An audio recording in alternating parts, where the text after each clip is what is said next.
those of you who've not heard of the term IP framework before, this means intellectual property. Now, this is where you basically are visually summarizing to your audience, here are the main things that I teach. Now, this can be an IP framework that encompasses absolutely everything holistically that you are about. If this one on the screen today was about what I was about overall, it would say commercialization of knowledge, courses, it would say tech and digital automation, right? Because they're the main things that I teach about. But the blueprint on the screen right now is specifically about today's workshop, about what we're going to talk about today, building your brand, leveraging your authority positioning. And you are going to be planning what yours might be for your overall brand as part of today. And yes, I do have some helpful prompts for you to chuck into ChatGPT, but I want you to understand that when it comes to creating IP frameworks, to standing out as an authority in an industry, we first need to take a position. We first need to say, this is what I'm about. This is what I do with people. And this is what I stand for in this industry.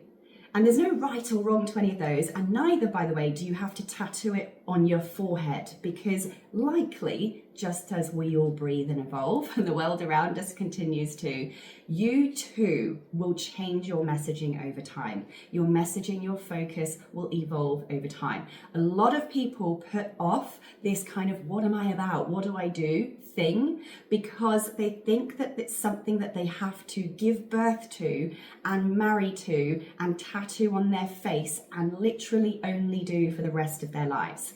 I need you to understand that when we start talking about our brand and our message and what is the stage we're standing on today, that stage is temporary. The tablecloth or your cover that you put over it, the dress that it's wearing will change over time. But what on the screen here is the framework for what I'm going to be teaching you today. And today we're going to basically take you through what the 5 main steps are that you have to put in place if you want to become your industry's go-to guy or girl. If you want to become your industry, the person that people think about when they think about your topic, it's your name that pops into their heads. If they go to Google it, it's your name that comes up on Google. If you go into a Facebook group and you see somebody ask a question about your topic and it's your name that's being flooded in the tags in those comments, this is what we're going to be doing in today's session. We're going to be helping you understand that to get there, these 5 major steps need to be taken. You need to first of all get clear on this message. What is your message? What do you do? Who do you do it for? And how do you stand out? And what do you stand for in your field? The second thing, once you know what your messaging is going to be, you're then going to need to get absolute floodlights on that message coming out of your mouth. This means you're going to have to get visible. You need to get seen. You've got to get your sexy face on camera, your sexy button stages, and you've got to just believe in what you love and go out there and share that with people absolutely passionately through as many channels and in as many mediums as possible. This is visibility. This is your marketing. This is being seen in yellow here.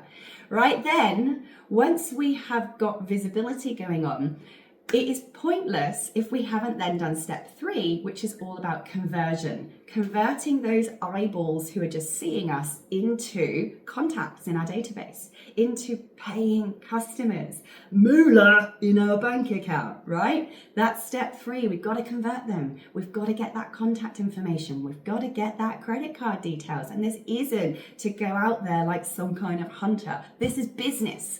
This is a business. It's got to pay your bills, right? Being a good guy is part of it. Being a good guy that gets paid means you can help more people. You can keep sailing that ship and getting more people to the result that you're promising you're going to get them to. Now, after you've got your conversions down pat and you have systems in place, then you need to focus on scaling, because it's all going to be well and good getting a couple of customers, but that's not going to go very far, very long if you're not able to continuously keep getting more customers, to get those customers to spend more money, to get them to spend more frequently or for a longer period of time.